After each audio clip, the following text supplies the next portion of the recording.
എല്ലാവർക്കും നമസ്കാരം. ഭാരതീയ സംസ്കാരത്തിൻ്റെ നമുക്കറിയാവുന്ന കുറച്ച് അറിവുകൾ പങ്കുവെക്കാൻ വേണ്ടിയിട്ടുള്ള ചാനലാണിത്.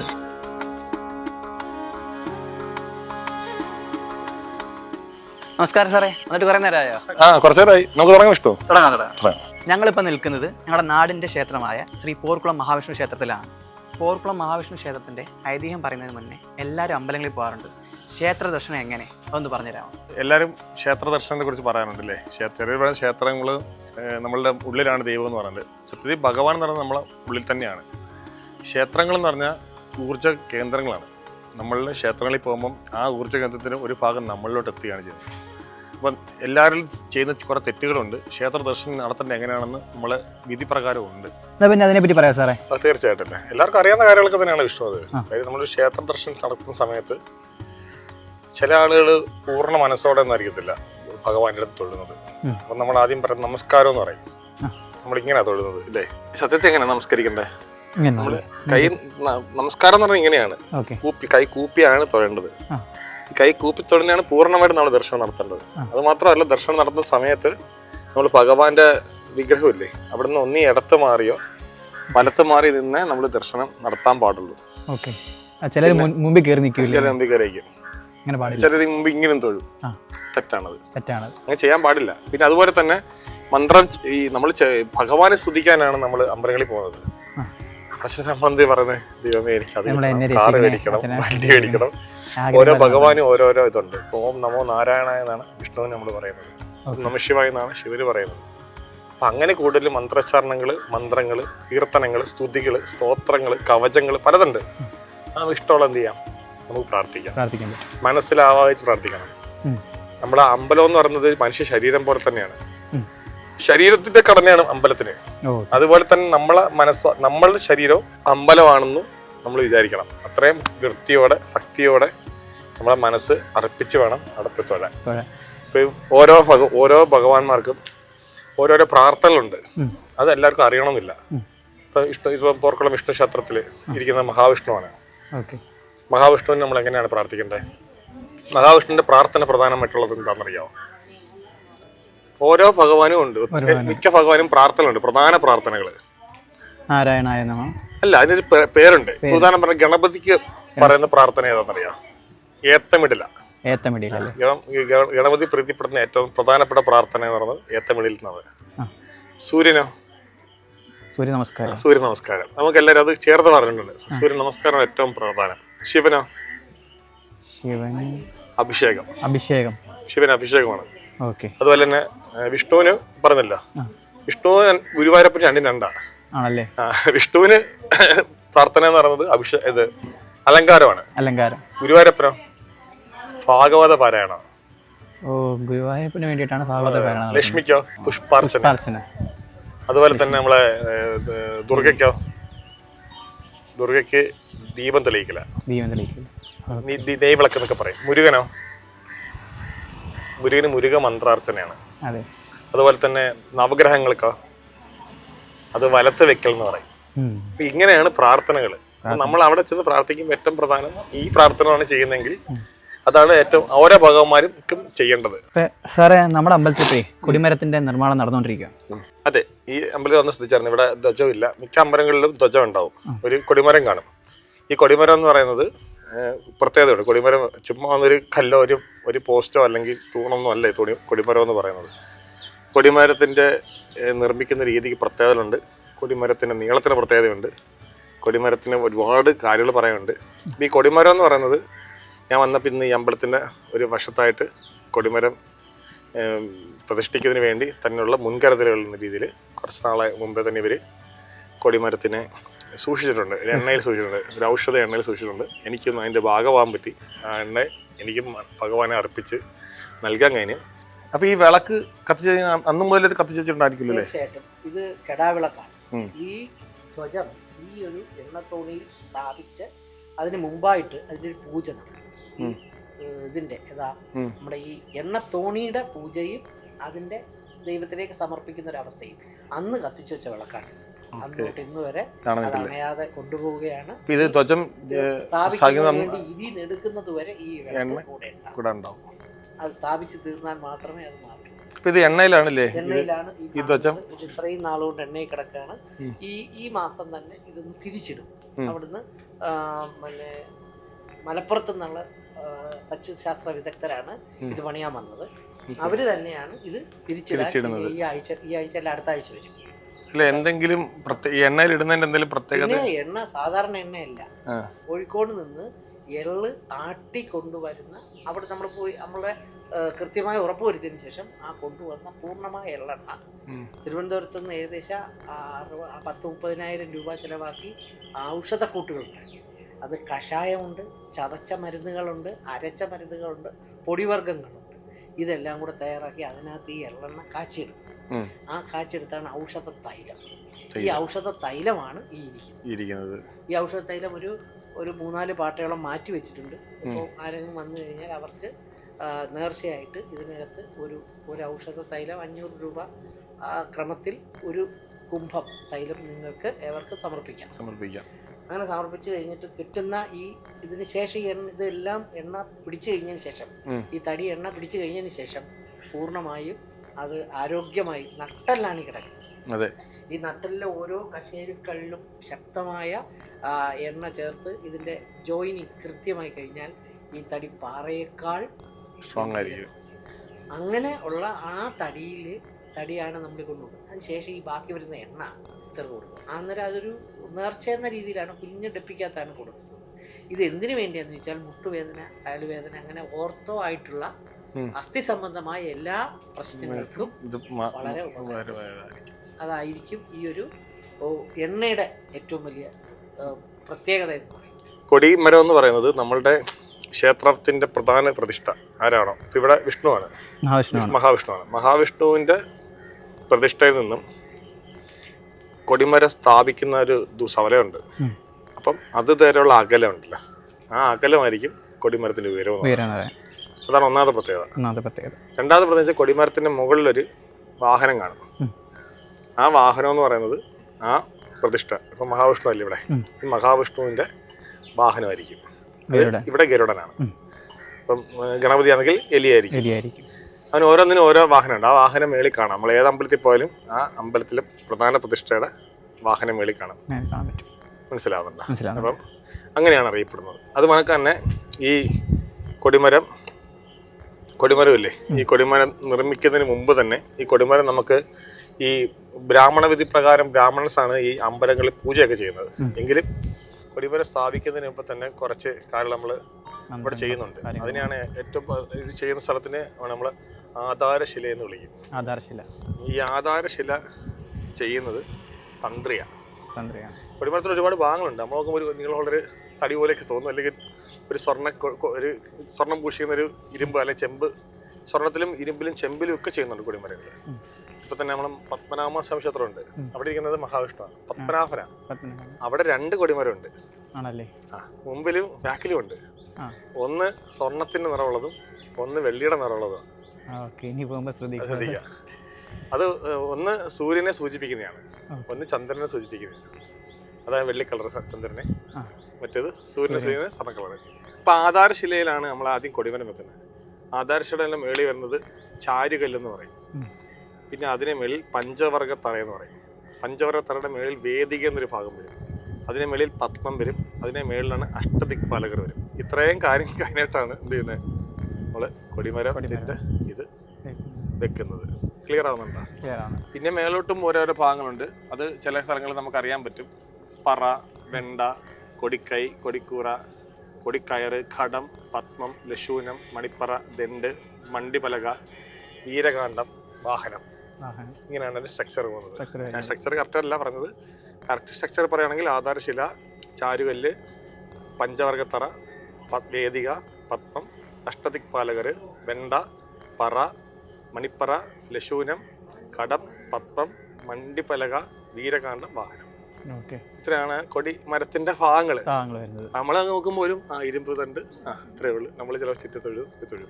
ഇപ്പം ഈ നമ്മൾ ഒരു കൊടിമരം, നമ്മൾ ഇപ്പം ഒരു അമ്പലത്തിന്റെ ഫ്രണ്ടിൽ ഒരു കൊടിമരം ഉണ്ടെങ്കിൽ ആ കൊടിമരം കറക്റ്റ് തെള്ളിയിടുവാണെങ്കിൽ ഉണ്ടല്ലോ, അത് കറക്റ്റ് നമ്മളുടെ ആ ഭഗവാൻ ഇരിക്കുന്നില്ലേ മുമ്പിൽ ചെന്ന് വീഴും. ചെന്ന് വീഴുമ്പം മുമ്പിൽ തൊട്ട് ഫ്രണ്ടിൽ വന്നിരിക്കുന്നത് അദ്ദേഹത്തിന്റെ വാഹനമായിരിക്കും, ആ ഭഗവാന്റെ വാഹനമായിരിക്കും. അപ്പം പിന്നെ ഭഗവാൻ കയറേണ്ടത് ആ വാഹനത്തിൽ. വാഹനത്തിലോട്ടാണ്. ആ ഒരു കോൺസെപ്റ്റിലാണ് ഈ അമ്പലത്തിൽ തൊഴുന്നതിന് മുന്നേ കൊടിമരത്തിൽ തൊഴുതിട്ട് കയറണമെന്ന് അങ്ങനെ എന്തെങ്കിലും ഉണ്ടോ?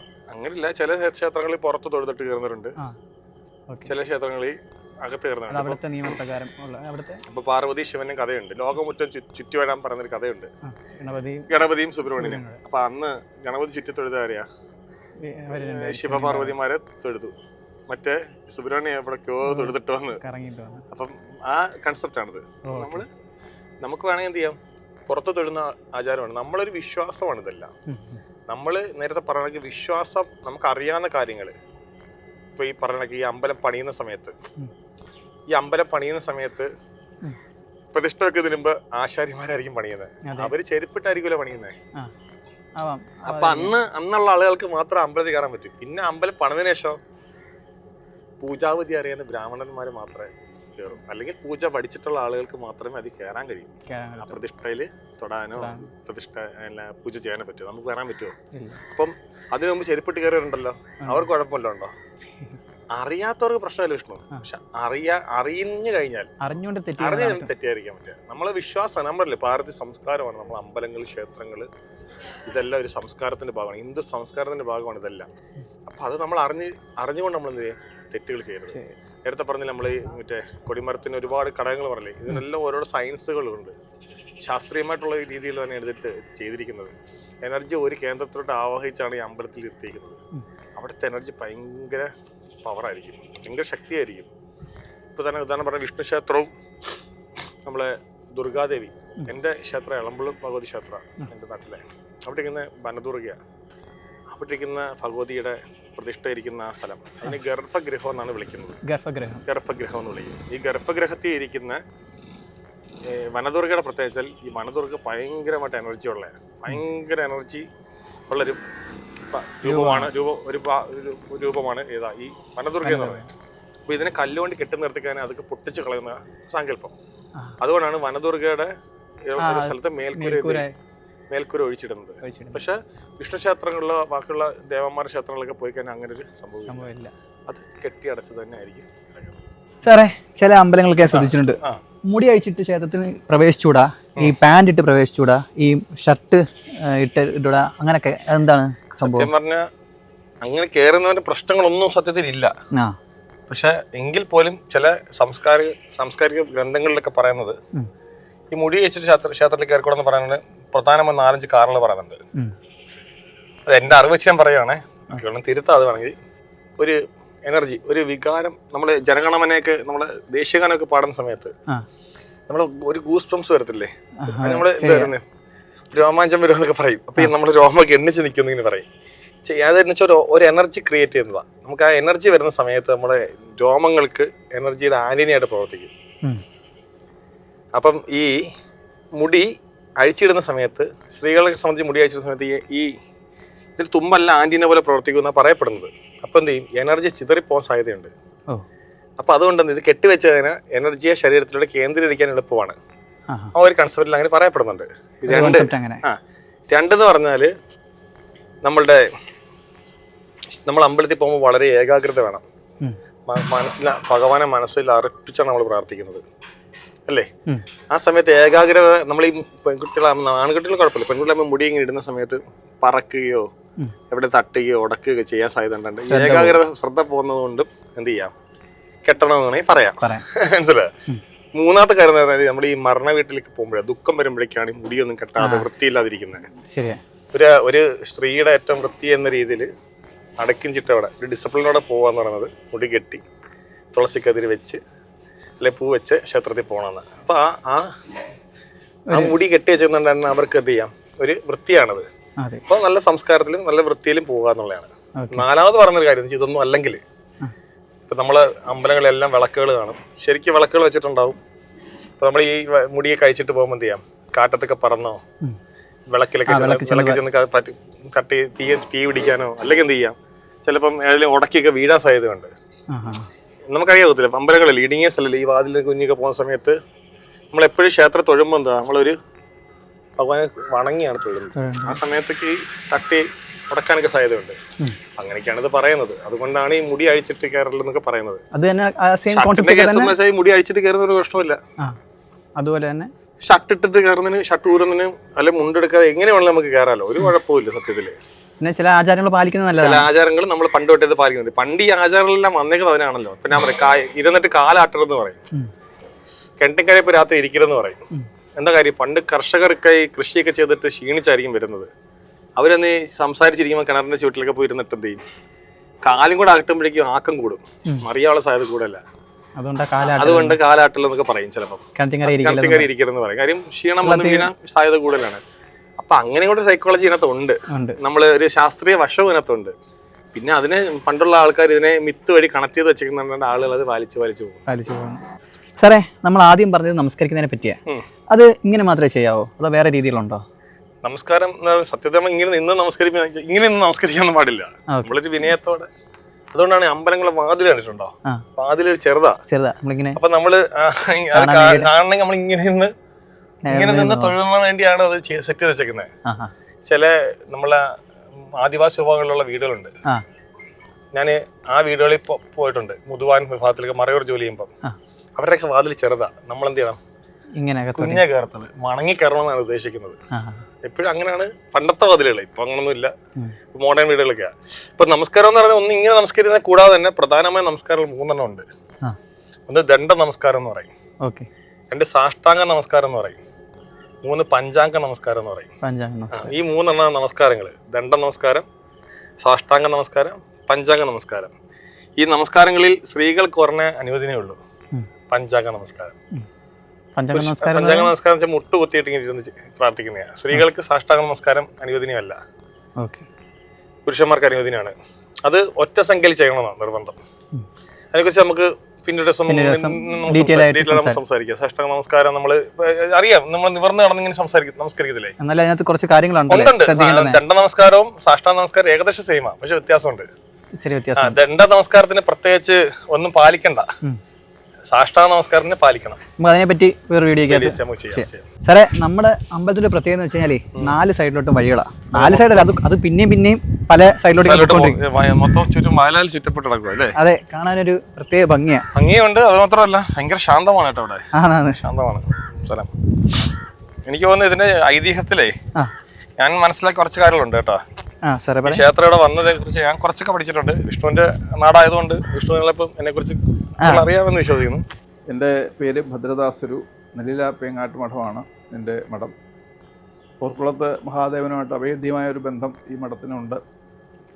കാരണം എൻ്റെ മുത്തശ്ശൻ പോർക്കുളത്തമ്പലത്തിൻ്റെ സമീപത്ത് തന്നെയായിരുന്നു. ഉഴവൂർ മഠം എന്നാണ് മഠപ്പേര്. കാലങ്ങൾക്ക് മുമ്പ് നമ്മുടെ തേവാരമൂർത്തിയായിട്ടൊക്കെ നമ്മൾ ആരാധിച്ചിരുന്ന ഒരു ദേവസാന്നിധ്യമാണ് ശ്രീ മഹാവിഷ്ണു, പോർക്കുളം മഹാവിഷ്ണു എന്ന് പറയുന്നത്. എൻ്റെ ഒരു കണക്കൂട്ടൽ പ്രകാരം ഏകദേശം 1000-ലധികം വർഷം പഴക്കമുള്ള ഒരു മഹാക്ഷേത്രമാണത്. ഈ അടുത്ത കാലത്ത് എൻ്റെ പുനരുദ്ധാരണമൊക്കെ വളരെ ഭംഗിയായിട്ട് നിർവഹിച്ചു. അതിനു മുമ്പ് തന്നെ നമ്മുടെ ഈ പ്രദേശത്ത് തന്നെ ബലിക്കല്ലും മറ്റു കാര്യങ്ങളൊക്കെ ഉണ്ടായിരുന്ന ഒരു മഹാക്ഷേത്രമാണ്. പണ്ട് കാലത്ത് മാർത്താണ്ഡവർമ്മ യുദ്ധ ഇതൊക്കെ പെട്ടിട്ട് ഏറ്റുവീട്ടിപ്പിള്ളവനായിട്ടൊക്കെയുള്ള ഒരു ശണ്ഠയുണ്ടായിരുന്ന സമയത്ത് അദ്ദേഹം ഇങ്ങനെ ഗ്രാമാന്തരങ്ങളിൽ കൂടെ പ്രച്ഛന്ന വേഷധാരിയായിട്ട് സഞ്ചരിക്കുന്നൊരു കാലം ഉണ്ടായിരുന്നു. ആ കാലത്ത് ഇങ്ങനെ സഞ്ചരിച്ച് ഈ പുലിയില എന്ന് പറയുന്ന പ്രദേശത്ത് വരികയും അവിടെ പോർക്കുളത്ത് മഠം എന്നൊരു മഠം ഉണ്ടായിരുന്നു പണ്ട് കാലത്ത്. ആ ഇല്ലത്തിലെ കാരണവരെ, അന്ന് ബ്രാഹ്മണ മഠങ്ങളിലൊക്കെയാണ് അദ്ദേഹം ഒളിവിൽ താമസിക്കാൻ ശ്രമിച്ചിരുന്നത്.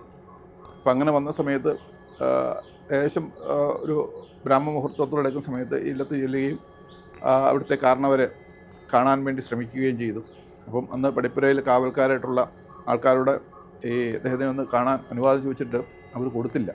അവർ പല കാരണങ്ങൾ പറഞ്ഞിട്ട് അദ്ദേഹം കുളിക്കുവാണ്, മറ്റ് ഈ അമൃതയത്ത് നടത്തുവാൻ, ദേവാരം കഴിക്കുവാണ് ഇങ്ങനെ പറഞ്ഞിട്ട് ഒരുപാട് സമയം അദ്ദേഹത്തിനെ അവിടെ ഇരുത്തി കഴിഞ്ഞു.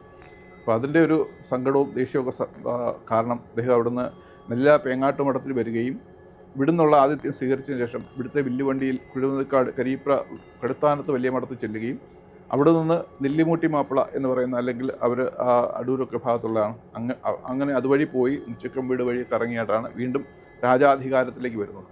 അപ്പോൾ ആ രാജാധികാരം കിട്ടിയതിന് ശേഷം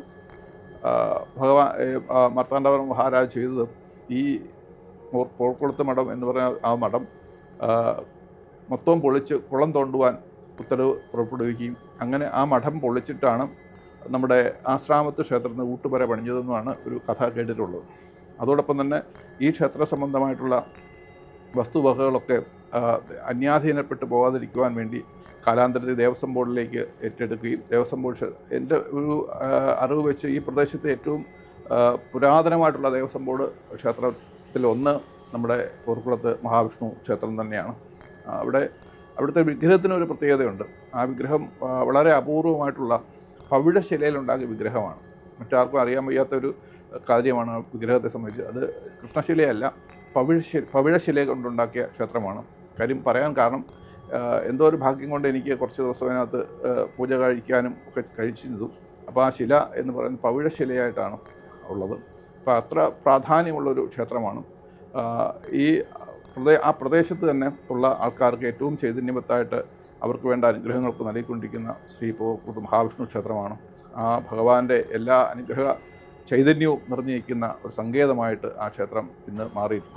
നമ്മുടെ നല്ലിലായിലെ പേങ്ങാട്ടുമഠം ഭദ്രദാസര തിരുമേനി പറഞ്ഞില്ലായിരുന്നോ, അതിനകത്ത് വിട്ടുപോയ ഒരു ഭാഗമുണ്ട്. ആ ഭാഗം ഇതാണ്. ഈ അമ്പലത്തിൻ്റെ ഭാഗമായിരുന്ന പുലിയിലായിലുള്ള പോർക്കുളം കുടുംബം നശിപ്പിച്ചതിന് ശേഷം ഈ അന്യാധീനപ്പെട്ടു പോയിരുന്നു നമ്മുടെ പോർക്കുളം മഹാവിഷ്ണു ക്ഷേത്രം. ആ സമയത്ത് ഇവിടെ ഉണ്ടായിരുന്ന ഈ വിഗ്രഹം എന്ന് പറയുന്നത് പവിഴശിലയിലുള്ളതാണ്, കൃഷ്ണശിലയല്ല. പവിഴശിലയിലുള്ള ഈ വിഗ്രഹത്തെ, ചതുർബാഹുവായ വിഗ്രഹത്തെ ഇവിടെ നിന്ന് എടുത്ത് ഈ പറഞ്ഞ പേങ്ങാട്ടുമഠത്തിലെ തേവാരത്താണ് കൊണ്ടുവച്ചത്. ദീർഘകാലം അവിടെയാണ് അതിന് പൂജാതി കർമ്മങ്ങൾ നടത്തിയത്. അതിനുശേഷമാണ് അവിടെ നിന്നുള്ള തിരുമേനിമാർ വീണ്ടും ഇവിടെ ഈ ക്ഷേത്രത്തിൽ ഈ വിഗ്രഹത്തെ കൊണ്ടുവന്ന് പ്രതിഷ്ഠിച്ചത്. മറ്റൊരു ഐതിഹ്യവും കൂടെ ഉണ്ട്. നമ്മുടെ ക്ഷേത്രത്തിന് പോർക്കുളം മഹാവിഷ്ണു ക്ഷേത്രം എന്ന് എന്തുകൊണ്ട് പേര് വന്നു എന്നുള്ള കാര്യം. പണ്ട് കൗരവരും പാണ്ഡവരും തമ്മിൽ യുദ്ധം നടന്ന സമയത്ത് അർജുനൻ്റെ തേരാളിയായി ശ്രീകൃഷ്ണ ഭഗവാനാണ് പോയത് എന്ന് എല്ലാവർക്കും അറിയാം. ആ സമയത്ത് സ്വന്തം ബന്ധുക്കളാണ് ഓപ്പോസിറ്റിൽ നിന്ന് യുദ്ധം ചെയ്യേണ്ടി വന്നത്. അങ്ങനെ വിഷമിച്ചിരിക്കുന്ന ആ അർജുനനെ ഉയർത്തെഴുന്നേൽപ്പിക്കാൻ വേണ്ടിയിട്ട് ശ്രീകൃഷ്ണ ഭഗവാൻ ഗീത ഉപദേശം ചെയ്തു കൊടുത്തു. ആ സമയത്ത് ഭഗവാന്റെ വിശ്വരൂപം ശ്രീകൃഷ്ണ ഭഗവാൻ അർജുനന് കാണിച്ചു കൊടുത്തു. ചതുർബാഹുക്കളോടുകൂടി ശംഖ് ചക്ര ഗദ പത്മധാരിയായി ഭഗവാൻ 4 കൈകളോടും കൂടി പൂർണ്ണമായ മഹാവിഷ്ണുവിൻ്റെ രൂപത്തിൽ ആണ് അവിടെ അന്ന് കാണപ്പെട്ടത്. അതേ പോർക്കളത്തിലുണ്ടായിരുന്ന അതേ മഹാവിഷ്ണു തന്നെയാണ് അതേ ഐശ്വര്യത്തോടും അതേ രൂപത്തോടും ചതുർബാഹുവായി ശംഖ് ചക്ര ഗദ പത്മധാരിയായി ഇന്ന് നമ്മളിവിടെ കാണുന്നത്. ആ രൂപമാണ് ഇവിടെ ഉള്ളത്. പോർക്കളത്തിലെ മഹാവിഷ്ണുവാണ് ഇവിടെയുള്ളത്. ഇവിടെ പ്രതിഷ്ഠിക്കപ്പെട്ടത് അതാണ്. ആ പോർക്കളത്തിലെ മഹാവിഷ്ണുവാണ് കാലക്രമേണ പറഞ്ഞ് പോർക്കുളം ആയി പരിണമിച്ചതെന്നും ആൾക്കാർ വിശ്വസിക്കുന്നുണ്ട്. അത് അങ്ങനെ ഒരു ഐതിഹ്യമുണ്ട്. അപ്പൊ എനിക്ക് തോന്നുന്നു, എനിക്ക് പെട്ടെന്ന് കത്തിയാണേ, അങ്ങനെ ഉണ്ടെങ്കിൽ സത്യത എന്താണെന്നറിയോ, ആ വിശ്വരൂപം തന്നെയാണ് ഇവിടെ ഇരിക്കുന്നത്. ഭയങ്കര ശക്തി ഉണ്ടെന്നാണ് മനസ്സിലാവുന്നത്. എന്തൊരു കാര്യം ഉണ്ടെങ്കിലും ഇവിടെ പറഞ്ഞു കഴിഞ്ഞു കഴിഞ്ഞാൽ അത് ഏതെങ്കിലും രീതിയിൽ നടത്തി തരൂല്ലേ. അല്ല, എനിക്ക് മനസ്സിലായ കാര്യം അറിയാം. ഞാൻ അവിടെ നിന്നിട്ട് നമ്മളെ കൊടിമരത്തിന്റെ കാര്യം നമ്മൾ കണ്ടപ്പോ തന്നെ ഉണ്ടല്ലോ, എന്റെ മനസ്സിൽ ചിന്തിച്ചു, ആ ഔഷധ തൈലം ഒന്ന് ഒഴിക്കണം എന്ന് വിചാരിച്ചു. 500 രൂപ ആണ് ഒരാൾക്ക് ഒഴിക്കുന്നതിന്. അപ്പൊ തന്നെ അവിടുത്തെ ഭാരവാഹി വന്നിട്ട് അടുത്ത് പറഞ്ഞു, സാറ് ഒഴിക്കണം എന്ന് പറഞ്ഞ് എനിക്ക് സൗജന്യമായിട്ട് എനിക്ക് എണ്ണ എടുത്തത് ഒഴിപ്പിക്കുക. അത് ഭഗവാൻ ഇച്ഛയാണെന്ന് ഞാൻ കരുതുന്നു. അത് മാത്രമല്ല, ഈ മഹാഭാരത കളവില്ലേ, ആ കളം യുദ്ധക്കളമാണല്ലോ, അവിടെ വെച്ചാണല്ലോ വിശ്വരൂപം കാണിച്ചത്. അപ്പൊ അതിന് പറഞ്ഞ പേരെന്താ, പോർക്കളം എന്ന് പറയാം. പോർക്കളം, പോര് നടക്കുന്ന കളം. ചിലപ്പോ അതുകൊണ്ടായിരിക്കും ഇവിടെ പോർക്കളം എന്ന് പറഞ്ഞു പോർക്കുളം ആയതാകാം. അങ്ങനെയൊക്കെ കഥകളുണ്ടോന്ന് നോക്കണം. അപ്പൊ അങ്ങനെയൊക്കെ തോന്നുന്നത് വായിച്ചുള്ള അറിവുകളാണ് വിഷ്ണു അതൊക്കെ. അതെ. അതുകൊണ്ടൊക്കെ തന്നെ നേരത്തെ ഇവിടെ നമ്മുടെ ഈ സ്ഥലം നിൽക്കുന്നത് പുലിയില എന്ന് പറഞ്ഞ സ്ഥലത്താണ്. ഈ പുലി നേരത്തെ ഏലാന്നായിരുന്നു, പുലി ഇലയെ കടിച്ചു അങ്ങനെ ആരോ കണ്ടെന്നൊക്കെ പറയുന്നത് കൃത്യമായിട്ട് എനിക്ക് അറിയത്തില്ല. എന്റെ അമ്മൂമ്മ എന്റെ അടുത്ത് പറഞ്ഞു തന്നിട്ടുള്ള അത് മാറി പുലിയില ആയെന്നാണ് ഒരു കേട്ടിട്ടില്ല. അത് നമ്മുടെ ഇവിടെ അല്ലാതെ പറയുന്നത് ഈ പുലിയില എന്നുള്ള പേരെങ്ങനെയാണ്? പുലിയില ഒരു വ്യത്യസ്തമായ പേരല്ലേ പുലിയില? ശരിയാണ്, ഓരോ സ്ഥലങ്ങൾക്ക് അങ്ങനെ പേരുള്ള ഒന്നും കാര്യം കാണും. ആണ് തീർച്ചയായിട്ടും. നമ്മുടെ ഇവിടെ തന്നെ ആത്മാവ് മുക്കുണ്ട്, ആലുമാവും കൂടെ ഒരുമിച്ച് ഇരിക്കുന്നുണ്ട്. ആത്മാവ് മുക്കുന്നത് അതുകൊണ്ട് ഇപ്പം അവിടെ തൊഴുതു കഴിഞ്ഞാൽ ഇവിടെയും തൊഴുകണമെന്നൊരു രീതി ഉണ്ടല്ലോ. അതിനെന്തുവാ പറയുന്നത് ചില സ്ഥലങ്ങളിലൊക്കെ? അല്ല, അത് പൂർണ്ണമായിട്ടും ഒരു ക്ഷേത്രത്തിന്റെ പൂർണ്ണമായിട്ടും ആവാഹിച്ചിരിക്കുന്ന സ്ഥലങ്ങളിൽ ഒന്നാണ് ഈ കാവുകള്. പണ്ട് ഈ കാവുകളില്ലേ, കാവുകളല്ലേ? അന്ന് കാവുകൾ എന്ന് പറഞ്ഞതിരെ ഇപ്പൊ ഇതാണ്ട് ഈ അമ്പലത്തിന് ഒരുപാട് ദൂരെയാണ് ഇതിന്റെ കാവ് വയ്ക്കുന്നത്. എന്തായിരിക്കും ഇത്ര ദൂരെ വരാനുള്ള കാര്യം എന്നറിയോ? ഇവിടെ ഈ വയല് ചേർന്ന് ഈ കാണുന്ന വഴികളില്ലേ, ഈ കാണുന്ന വഴികൾ, ഈ ഭാഗങ്ങളെല്ലാം ഉണ്ടല്ലേ നല്ല വനമായിരുന്നു, അതിഭയാനമായ കാടുകളായിരിക്കും. ഈ കാവുകളിൽ എന്ന് വെച്ചാൽ പ്രത്യേക തരം സ്പീഷ്യസുകളാണ്. ഞങ്ങള് കാവ് സംരക്ഷണത്തിനൊക്കെ നമ്മൾ വനംവകുപ്പിൽ നിന്നൊക്കെ ഇത് കൊടുക്കുന്നുണ്ട്. അപ്പൊ കാവില് പ്രത്യേക തരം മരങ്ങളും പ്രത്യേക തരം ആവാസ വ്യവസ്ഥയുണ്ട്. ഈ കാവ് സംരക്ഷിക്കുന്നതിന്റെ ഭാഗമായി പണ്ട്, ഈ പ്രകൃതി സംരക്ഷിക്കുന്നതിന്റെ ഭാഗമായി തന്നെ പണ്ടെന്ത് ഇത് അന്നത്തെ ആളുകൾക്ക് അറിയാമായിരുന്നു. ഞാൻ പറഞ്ഞ ഇതൊരു മിത്തായിട്ട് ചിന്തിക്കുകയാണെങ്കിൽ ഇവിടെ ഒരു ഭഗവാന്റെ രൂപം വെച്ചിരുന്നാൽ, ഒരു പ്രതിഷ്ഠ വെച്ചിരുന്നാൽ ആളുകൾ ഇത് കയറി നശിപ്പിക്കില്ല. അതാണ് കാവുകളുടെ ഒരു സംരക്ഷണം. അപ്പം ഇവിടെ ഒരു കാവുണ്ട്, കാവില് നാഗങ്ങളെ പ്രതിഷ്ഠ കാണും, ചുറ്റും കിടക്കുന്ന ഒരുപാട് ജീവിതങ്ങളുണ്ട്. നമ്മൾക്ക് പാമ്പുകൾ കാണും, ഉരകങ്ങൾ ധാരാളം ഉണ്ട്, സസ്യങ്ങൾ ഒരുപാടുണ്ട്. ഇതെല്ലാം വെറൈറ്റി സ്പീഷ്യസ്, കാവുകളിൽ വളർന്ന സ്പീഷ്യസ് വളരെ വെറൈറ്റി ആയിട്ടുള്ളതായിരിക്കും. അപ്പൊ ഇങ്ങനെയുള്ള ഇതിനെ സംരക്ഷിക്കുന്നതിന് വേണ്ടി കാവുകൾ നിലനിന്നിരുന്നത്. അമ്പലങ്ങളും കാവുകളും അല്ല. മാർത്താണ്ഡവർമ്മ രാജാവേ തിരിച്ചു വന്നിട്ട് ഇദ്ദേഹത്തെ നശിപ്പിച്ചു കളഞ്ഞില്ലേ? പക്ഷെ കുഴിമതിക്കാട് തിരക്കിയാൽ മതി. കുഴിമതിക്കാട് അന്ന് ആ ഇരുന്ന തിരുമേനിയില്ല, ആ ബ്രാഹ്മണൻ, ആ മഠത്തിന്റെ പേര് ഞാൻ മറന്നുപോയി, ചിലപ്പോ കിട്ടും. അത് കുഴിമതിക്കാട് മഠം തന്നെ അറിയപ്പെടുന്നില്ലേ? ആ മഠത്തില് അദ്ദേഹം ചെന്ന് രാജ്യത്ത് തിരിച്ചു ചെന്നിട്ട് ചെയ്ത 2 കാര്യങ്ങളൊന്നും ഇത് നശിപ്പിക്കാന്നുള്ളായിരുന്നു. 2 വിളി ചെയ്തെന്നറിയോ? കുഴിമതിക്കാട് ആ മഠത്തിന്റെ കീഴിലുള്ള സ്ഥലങ്ങളിലൊന്നും ടാക്സ് ഇനത്തിന്റെ വേണ്ട. പുള്ളി ആ ചുങ്കപ്പിരിവ് നിർത്തി. ആ മടക്കാർ കൊടുത്ത സ്ഥലത്താണ് ഇപ്പൊ കുഴിമതിക്കാട് സ്കൂളും കാര്യങ്ങളൊക്കെ നിൽക്കുന്നത്. അപ്പൊ ഈ പറഞ്ഞ സ്ഥലങ്ങളെല്ലാം പണ്ട് ഒരാളെ അധീനതയിലായിരുന്നു. പിൻകാലത്ത് ഓരോ ആൾക്കാർ കൈമാറി കൃഷി സ്ഥലമായി, അമ്പലമായി, സ്കൂളായി, ബിൽഡിംഗ് ആയി. സാറേ, അപ്പം പോർക്കുളത്തെ കുറച്ച് ഐതിഹ്യമൊക്കെ നമ്മൾ ഇൻക്ലൂഡ് ചെയ്തിട്ടുണ്ട്. പിന്നെ പറ്റുന്നതും കൂടെ മാക്സിമം ഞാൻ ഇതിനകത്ത് ഇൻക്ലൂഡ് ചെയ്യാം. നാട്ടിലൊക്കെ ആൾക്കാരില്ല, നമ്മളൊക്കെ കൂടുതൽ അറിയാവുന്ന ആൾക്കാർ. നമ്മൾക്ക് ജസ്റ്റ് ഉള്ള വായനയുള്ള അറിവുകൾ. ഇവിടുത്തെ വാമൊഴിയുള്ള അറിവുകൾ ഭയങ്കര വിഷ്ണു. വരമൊഴിയുള്ള അറിവുകളാണ് ഞാൻ പറഞ്ഞത്. എവിടെയെങ്കിലും വായിച്ച എവിടെയെങ്കിലും മറ്റോ മൂലം കിട്ടിയത് ഞാൻ പറഞ്ഞതേ ഉള്ളൂ. ഞാൻ പറഞ്ഞ എല്ലാം ശരിയാണെന്നൊന്നും ഞാൻ പറയുന്നില്ല. എന്റെ അറിവുകൾ ഞാൻ പരമാവധി അറിയിക്കാൻ ശ്രമിക്കുന്നത് മാത്രമേ ഉള്ളൂ. അപ്പൊ സാറേ, നമുക്ക് ഇന്നത്തെ വീഡിയോ ഇവിടുത്തെ വൈൻഡപ്പ് ചെയ്യാം. ഇനി നമുക്ക് കീഴൂട്ട് അമ്പലത്തിലോട്ട് രണ്ടാമത്തെ വീഡിയോ. നീ മനസ്സിലായി, ഇതിന്റെ കണ്ടിന്യൂഷൻ ആണ് കീഴൂട്ട് അമ്പലം. അതെന്താ നമുക്ക് വീഡിയോയിൽ പറയാം ഇല്ലേ? ഇപ്പൊ പറയണോ? ഇപ്പൊ പറയണ്ട. ഈ അമ്പലത്തിന് ശേഷം പറയാൻ പറ്റുന്ന ഒരു ക്ഷേത്രമാണ് നമ്മളെ ചെറുമൂടുള്ള കീഴൂട്ട് ക്ഷേത്രം. നമുക്കവിടെ ഉടൻ തന്നെ അതും ചെയ്യാം. ഞാൻ എൻ്റെ വീഡിയോ കാണുന്ന ആൾക്കാർ ശ്രദ്ധിച്ചിട്ടുണ്ടെന്ന് തോന്നുന്നു. ഞാൻ വിഷ്ണു പോർക്കുളം എന്ന ചാനലുണ്ട് എനിക്ക്. അപ്പോൾ അതിനകത്ത് ഞാൻ കുറേ വർഷങ്ങൾക്ക് മുന്നേ ഓരോ ക്ഷേത്രങ്ങളിൽ പോയിട്ട് അവിടുത്തെ ഐതിഹ്യം പറഞ്ഞുകൊണ്ട് വീഡിയോ ചെയ്യാൻ ശ്രമിച്ചായിരുന്നു. അന്ന് സാമ്പത്തികമായിട്ട് നല്ല ബുദ്ധിമുട്ടുണ്ടായതുകൊണ്ട് എനിക്കത് തുടരാൻ പറ്റിയില്ല.